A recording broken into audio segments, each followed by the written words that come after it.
that incredible introduction. My name's Joe Biden. I'm Jill Biden's husband, and I am Kamala's running mate. You all think I'm kidding, don't you? Folks, it gives me so much more optimism about the future to see that Maya and so many inspiring young people like Maya. That's President Trump. He's having trouble being heard over there. They're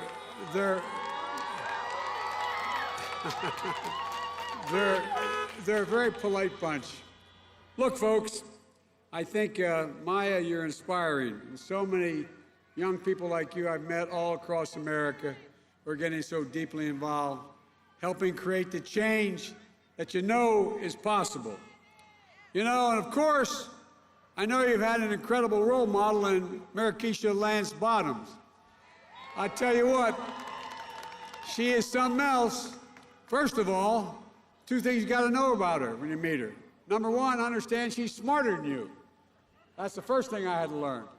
And the second thing is she's got a backbone like a ramrod, and she has a moral compass that's true north. I really admire her. You've done an incredible job, Mayor. You're a powerhouse of a leader, and you've helped shape and support this campaign from the earliest days. So I want to thank you, Mayor Bottoms, for your vision, your partnership, and your commitment to the campaign and the people of Atlanta. And thank you, Common. And offset, I tell you what, I know that's the real reason you came, the entertainment. I don't blame you. But I tell you what, they're great to meet them both, and they're for them energizing and sharing their message of hope with all of us. I also want to recognize the elected officials joining us today. Representative Billy Mitchell, Representative Calvin Smyrie, who have been with us from the very beginning of this campaign. And we got to send back to the United States House of Representatives Lucy and Hank and Stanford. All three of them are first-rate congresspersons. Because if I win, I'm going to need them badly. And by the way, Nkimu, I think it's important that you win as well, along with Carolyn Bordeaux. Folks, I think we're going to surprise the living devil out of everybody this year. I can't tell you how important it is that we flip the United States Senate. There's no state more consequential than Georgia in that fight. You have two competitive races here at stake. You have two great candidates who are going to need all the support they can get. Reverend Warnock and John Ossoff, both great candidates. No, they really are. And by the way, if we had told you all a year ago, or told those guys out in the street a year ago, good to see you, man. Told all those guys out in the street there a year ago how competitive Georgia was going to be, you would have all looked at like one another like you're crazy. But look, it doesn't take long for people to figure out when the game is up. You know, when the Carney show goes through town the first time and people find out there's no pea under any one of the three shells, the next time it comes back, it doesn't get much attention. Well, that's what the Trump administration has done. Let's give the people of Georgia two new senators who fight for your interests, not for Donald Trump's interest. And not continue, as Perdue and others have, to make fun of my running mate. I love how these guys try to degrade everything and everybody. It's got to stop, and it's going to stop with us. Folks, it's go time. There's 1 week left. Millions of Americans, over 60 million Americans, have already voted, and millions more by the end of this week. I believe when you use your power, the power to vote will change the course of this country. Right here in Georgia with all of you. These are the final days, so keep that sense of empowerment with you, that sense of optimism, what we can do, what we will do, what we can overcome, what we will overcome. Look, folks, I've been around a while, but I've never been more optimistic about America or the American people than I am right today. But I know it's hard. Over the past few months, there's been so much pain, so much suffering, so much loss in America. More than 225,000 dead Americans because of COVID-19. 7,800 right here in Georgia. And millions of people are out of work, on the edge. They can't see the light at the end of the tunnel, and Donald Trump has given up. Over the weekend, his chief of staff of the White House said, I quote, "We're not going to control the pandemic." At the debate last week, Donald Trump looked at me and said, "We're rounding the corner." As my grandfather would say, he's rounding the bend. He said it's going to go away. We're learning to live with it. I told him, we're not learning to live with it. You're asking people to learn to die with it, and it's wrong. Donald Trump has waved the white flag, abandoned our families, and surrendered to this virus. But the American people don't give up. They don't give in, and surely they don't cower, and neither will I. I will put in place the plan to deal with this pandemic responsibly, bringing this country together with testing, tracing, and masking. It's estimated that if we wore masks the next few months, by his own experts in the CDC and other agencies, if we wore this mask the next few months, we'd save 100,000 lives. 100,000. It's estimated we lost over 135,000 lives so far needlessly because he's done virtually nothing. But still, Donald Trump refuses to listen to science. We shouldn't be politicizing this race for a vaccine. We should be planning for its safe and equitable and free distribution when it comes, and it will. Providing for funding for PPE, masks, gloves, all the things we need to set national standards for our schools and our businesses to open safely because they can. The House of Representatives already voted the money to provide for safe opening these schools. But Trump was either locked in his sand trap on his golf course or in the bunker in the White House. He's not brought anybody together. Think about this, all of you who are old enough. Can you think of any president where there's been a national crisis who didn't bring all the parties together in the White House to try to solve something? He's done nothing. Nothing. Well, I'm going to bring Democrats and Republicans together to deliver the economic relief for families, schools, and businesses. I said before, I'm not going to shut down the economy. I'm going to shut down not going to shut down the country. I'm going to shut down the virus. Look, Donald Trump crashed the economy that Barack and I left him. Like everything else he's left and inherited, he squandered it. We can build back better with an economy that rewards work, not wealth. We can do it without raising taxes on the middle class. I guarantee you, no matter what you hear this president lying about, no one making less than $700,000 a year, or excuse me, $400,000 a year, will have 1 penny in taxes raised. Not 1 penny. It's a guarantee. But we're going to ask the wealthiest and the biggest corporations. 91 of the top corporate companies in America paid 0 federal income tax. We're going to ask them to begin to pay their fair share. No one will pay at a higher rate than they paid at the beginning of the Bush administration. That's who we'll deliver tax relief for, working families, the middle class, to help them buy their first home, help them pay for their health care premiums, or child care, or caring for an aged loved one. Trump got a Supreme Court justice, and you know why he did it? It's clear to everybody now, to destroy the Affordable Care Act, to take away the health care for 20 million Americans who have it, and over 100,000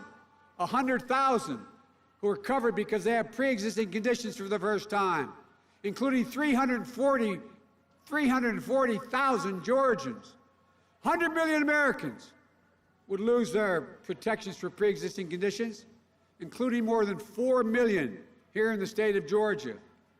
Complications from COVID-19 are going to become the next pre-existing condition because of heart scarring, lung scarring, allowing insurers to jack up your premiums, deny coverage, and women will once again be able to be charged more for their health care just because they're women. Donald Trump thinks health care is a privilege. I think it's an American right.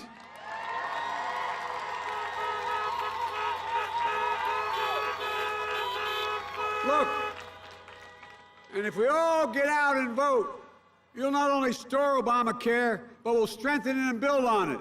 So you can keep your private insurance or choose a Medicare-like public option. We'll increase subsidies and lower your premiums and deductions, out-of-pocket spending, reduce prescription costs by 60%. That's what the experts are telling me. And they'll tell you. We're going to make sure we keep the protections for people with pre-existing conditions. And by the way, I'll protect Social Security and Medicare. Meanwhile, Donald Trump says if he's reelected, he's going to change how we fund it. Ladies and gentlemen, the actuary at Social Security said if he does what he's proposing, if he's reelected, Social Security will be bankrupt by 2023. Go home and tell your parents who worked like hell for that's coming up. Donald Trump fails to condemn white supremacy. He doesn't believe there's systemic racism as a problem. And he won't say Black Lives Matter because they do. We know they matter.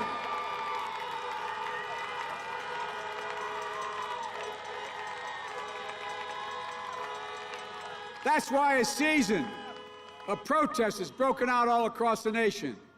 Protesting, though, is not burning and looting. Violence can never be a tactic or tolerated, and it won't. But much of it is a cry for justice from a community that has long had the knees of injustice on their necks. The names of George Floyd, Breonna Taylor, Jacob Blake will not soon be forgotten. Not by me, not by us, not by this country. Folks, they're going to inspire a new wave of justice in America.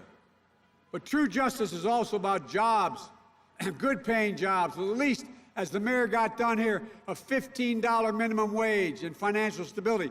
We're going to pass a national $15 an hour minimum wage. Nobody should have to work 2 jobs to be above the poverty level. It's wrong. We're going to change it. And by the way, when we do it, what all the experts will tell you, even the Wall Street types, we're going to raise the economy, raise the standard of living for everybody. When folks at the bottom do better, everybody does better all the way up the ladder. We're going to give Black and minority families a real shot to own a home, start a small business, send a child to college debt-free so they can build wealth and pass on opportunity through the generations like everybody else who's moved in the middle class has been able to do. We're going to invest $70 billion in our HBCUs and minority-serving institutions so students like Maya studying at Howard or students at Morehouse, Spelman, Clark Atlanta University, the future generations of proud students continue to get the very best education. And by the way, in the White House, I've committed there is going to be, in the outreach community, a section of the Divine Nine will be included. That's a promise. You know, I've been told that I kind of grew up with a little bit of chip on my shoulder.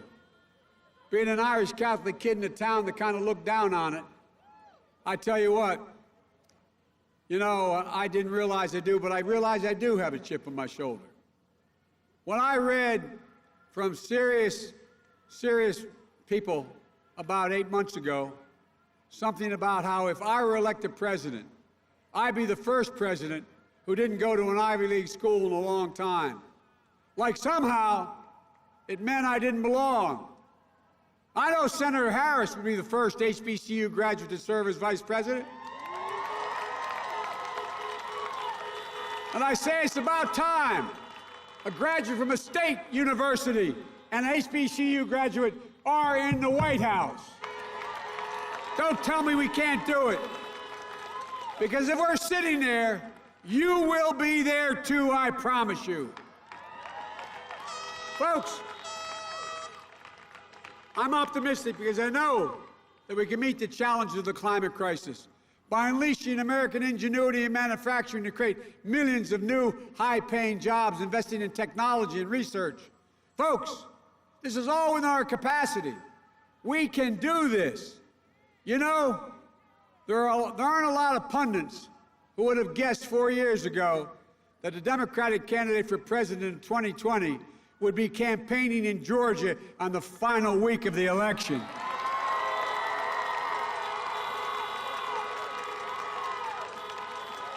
Or that we'd have such competitive Senate races in Georgia.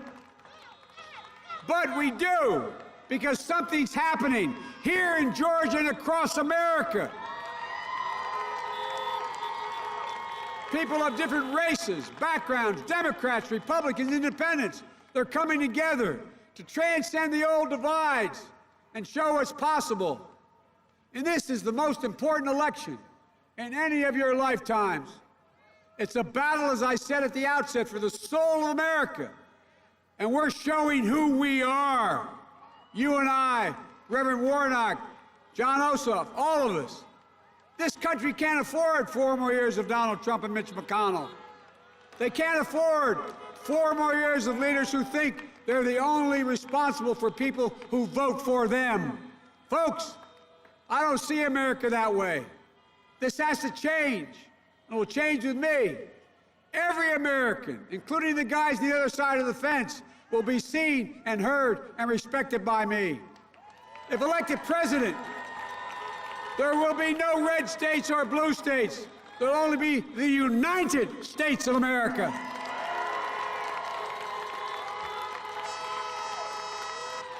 I was reminded of that earlier this month when I went to the sacred grounds at Gettysburg.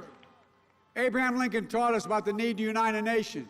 I was reminded of that earlier today when I was up in Warm Springs, reflecting on Franklin Roosevelt taught us about the need to heal our nation.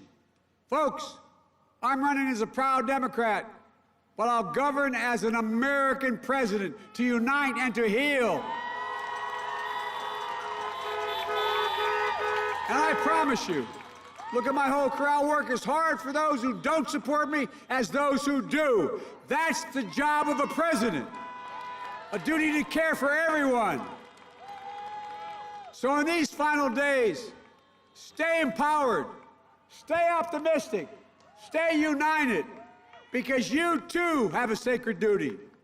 The duty to vote. It matters. Georgia, it matters. So please vote. Help get out the vote. Early in-person voting in Georgia goes through October 30th. If you're voting by mail, return your ballot as soon as possible. And make sure everyone you know does the same. Don't just take yourself to the polls, bring your brother, your sister, your mom, your dad, your neighbor, your friends. Drop your ballot off at a ballot box. Visit iwillvote.com/GA to find the location in your community. And remember, the final words left to us by your late Congressman, my personal friend, an American hero, John Lewis. He said, quote, "The vote is the most powerful, nonviolent change agent you have in a democratic society." He went on to say, "You must use it.